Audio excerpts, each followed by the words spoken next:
कि हम लोग अधिकांश सीटों पर महागठबंधन के उम्मीदवार जीतेंगे।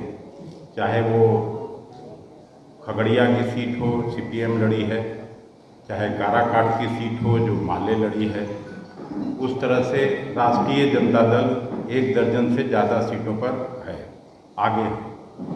6 से 7 सीट निश्चित रूप से कांग्रेस पार्टी जीत रही है, ये मैं कह सकता हूँ। नमस्कार, आप देख रहे हैं न्यूज़ 4 नेशन। मैं आपके साथ अभिजीत सिंह। लोकसभा का चुनाव संपन्न हो चुका है और ऐसे में 4 जून का जो रिजल्ट है वो आना है, लेकिन जिस तरह से एग्जिट पोल का जो नतीजे आ रहे हैं सामने, जिसको लेकर तमाम महागठबंधन के नेता हैं जो सवाल खड़े कर रहे हैं, तो वहीं बिहार कांग्रेस प्रदेश अध्यक्ष अखिलेश प्रसाद सिंह ने साफ तौर पर कहा है कि देखिए, हम लोगों की सरकार बनने जा रही है और जिस तरह से बिहार में कौन कौन सीट हम लोग जीत रहे हैं, क्या कुछ कर रहे हैं कांग्रेस प्रदेश अध्यक्ष अखिलेश प्रसाद सिंह। प्लस उनकी बातों को तो आपने सुना, कांग्रेस प्रदेश अध्यक्ष अखिलेश प्रसाद सिंह ने साफ तौर पर बताया है कि कौन कौन सीट हम लोग जीत रहे हैं और कितने हार रहे हैं। तो वही बात करें तो उन्होंने साफ तौर पर अपने जो वर्कर्स को भी समझाते हुए नजर आ रहे हैं कि जिस तरह से एग्जिट पोल के जो नतीजे आ रहे हैं उस पर आप लोग नहीं रहिए और हम लोग की सरकार बन रही है। तमाम खबर मैं न्यूज़ के साथ। नमस्कार मित्रों, 1 तारीख को चुनाव का 7वां चरण समाप्त हो गया। बिहार के मतदाता मालिकों को मैं हृदय से धन्यवाद देता हूं कि उन्होंने शांतिपूर्वक चुनाव संपन्न कराने का काम किया। कांग्रेस के सभी बड़े लीडर्स से लेके विलेज लेवल वर्कर्स तक को भी मैं हृदय से बधाई और धन्यवाद देता हूं, जिन्होंने बड़ी कड़ी मेहनत की इस चुनाव में और निश्चित रूप से परिणाम भी हम लोगों के पक्ष में मिलेगा। 1 तारीख की शाम को जो एग्जिट पोल आया वो बिल्कुल फॉल्स एंड फैब्रिकेटेड है। हम लोगों को जो नीचे से ग्राउंड रिपोर्ट है उसके आधार पर मैं आप सब मित्रों को इतना कहना चाहता हूं कि हम लोग अधिकांश सीटों पर महागठबंधन के उम्मीदवार जीतेंगे। चाहे वो खगड़िया की सीट हो, सीपीएम लड़ी है, चाहे काराकाट की सीट हो जो माले लड़ी है, उस तरह से राष्ट्रीय जनता दल 1 दर्जन से ज़्यादा सीटों पर है, आगे है। 6 से 7 सीट निश्चित रूप से कांग्रेस पार्टी जीत रही है, ये मैं कह सकता हूँ। इसलिए एग्जिट पोल का जो भ्रम फैलाया जा रहा है, रियल एग्जिट इस सरकार का होने जा रहा है। कल शाम तक आपको पता चलेगा कि गृह मंत्री जी का एग्जिट है, प्रधानमंत्री जी का एग्जिट है और उनके मंत्रिमंडल का एग्जिट होने जा रहा है। आपको मालूम है कि आदरणीय एआईसीसी के प्रेसिडेंट खड़गे साहब ने 1 तारीख को ही महागठबंधन के सभी महत्वपूर्ण लीडर्स को दिल्ली में अपने आवास पर बुलाया था और फीडबैक लिया था, और जो फीडबैक है उसमें 295 सीट महागठबंधन पूरे देश में जीतने जा रही है, ये खबर भी आई है। लेकिन एग्जिट पोल मैं आप लोगों को नहीं कह रहा हूँ, लेकिन जो मीडिया हाउसेज हैं वो निश्चित रूप से किसी न किसी के सरकार के प्रभाव में है और उनके लिए काम कर रही है। इसलिए हम अपने आपके माध्यम से सभी राज्य भर में फैले हुए वर्कर्स को भी ये कहना चाहते हैं कि आप इस भ्रम जाल में नहीं आएं और मजबूती से काउंटिंग बूथ तक अंतिम तक डटे रहें। परिणाम हम लोगों के पक्ष में आ रहा है, ये हम अच्छी तरह से जानते हैं कि 7 सीट पक्का कांग्रेस जीतेगी, 13-14 सीट निश्चित रूप से राष्ट्रीय जनता दल के उम्मीदवार जीत रहे हैं और 3-4 सीट पर वाम दलों के लोग भी जीत रहे हैं।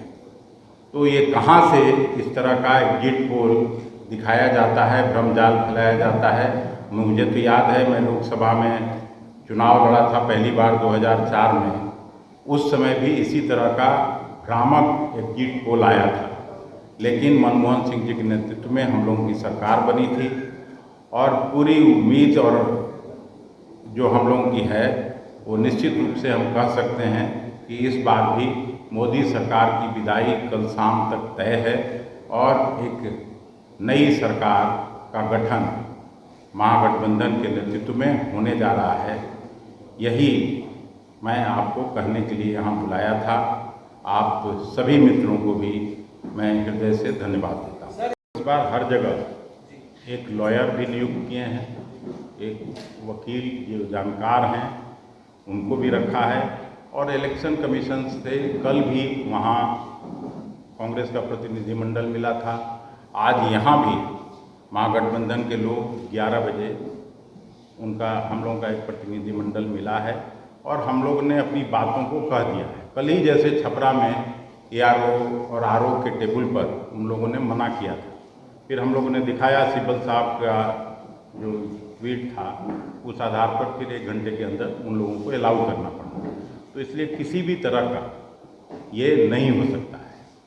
हम लोग भी प्रशासन के लोगों को साफ तौर पर कहना चाहते हैं कि एग्जिट पोल जो आया है उसके भ्रमजाल में नहीं पड़े। ये सरकार निश्चित रूप से जा रही है। 2-4 घंटे होते होते कल 10-11 बजे तक सब कुछ क्लियर हो जाए। आप लोग बैठक हुई है, 295 सीटें आप लोग जीत रहे हैं, जैसा कि आप लोग कह रहे हैं, तो गठबंधन ने ये भी तय कर लिया है कि प्रधानमंत्री अगला कौन होगा आप लोग को गठबंधन? नहीं, आप लोग अगर सुने होइएगा तो खड़गे साहब ने साफ कहा है कि जो MP चुन के आएंगे और गठबंधन के जो सभी बड़े नेता हैं मिलजुल के प्रधानमंत्री तय कर लेंगे। कुछ चेहरे तो सामने होंगे सर, 2-3 तो कुछ चेहरे होंगे तो निश्चित समय पर ही निश्चित बात की जाती है। कल हो जाने दीजिए, फिर उसके बाद उस सवाल का उत्तर आपको मिल जाएगा। क्या EVM पर भी सवाल खड़े होंगे? क्या कई बार ऐसा तस्वीरें भी नजर आई EVM को लेकर सवाल खड़ा हुआ है, क्या जीत हार में EVM का नाम सामने आएगा? कई बार सवाल खड़ा नहीं, ये भी समय के पहले का सवाल, इसका निश्चित उत्तर निश्चित समय पर दिया जाएगा।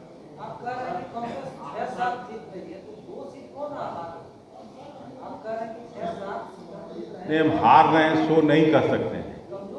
क्लियर कट जो फीडबैक है, अभी जैसे पटना के बारे में लोग ले रहे हैं, राय ले रहे हैं अभी तक, क्योंकि चुनाव तुरंत हुआ है, सभी बूथ का नहीं आया है, लेकिन पटना में कड़ी कांटे की टक्कर है, तो और मुजफ्फरपुर में कांटे की टक्कर है, तो वो इधर उधर हो सकता है 10-20 हज़ार से, इसलिए मैं ये नहीं कह रहा हूँ, लेकिन बाकी 7 सीटों का साफ अंतर दिख रहा है, उस आधार पर मैं कह रहा हूँ।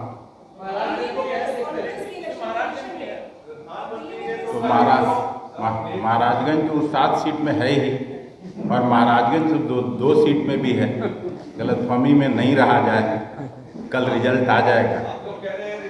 उसके बाद बीजेपी का एजेंडा तय करेंगे 125 दिन। उनको फुर्सत से सरकार का एजेंडा तय करने में अब उनको उस भार से मुक्त कर देगी जनता। अच्छा, ये दिल्ली में इलेक्शन कमीशन की प्रेस कॉन्फ्रेंस हुई है, उसमें सवाल पूछा गया उनसे कि विपक्षी पार्टियां आप पे आरोप लगा रही हैं कि आपने से विपक्ष के लोगों के पैसे पकड़े, गाड़ियां पकड़ी, इसको लेकर उन्होंने कहा है कि विपक्ष का एक फॉर्मेट हो गया, पैटर्न हो गया है आरोप लगाने का। इलेक्शन कमीशन पारदर्शी है और फिर काउंटिंग में भी उनके एजेंट मौजूद रहेंगे, वो देखेंगे कि कैसे। तो जब तक कोई सवाल नहीं हो तो मैं भी इलेक्शन कमीशन पर कोई सवाल नहीं खड़ा कर रहा हूँ यहाँ।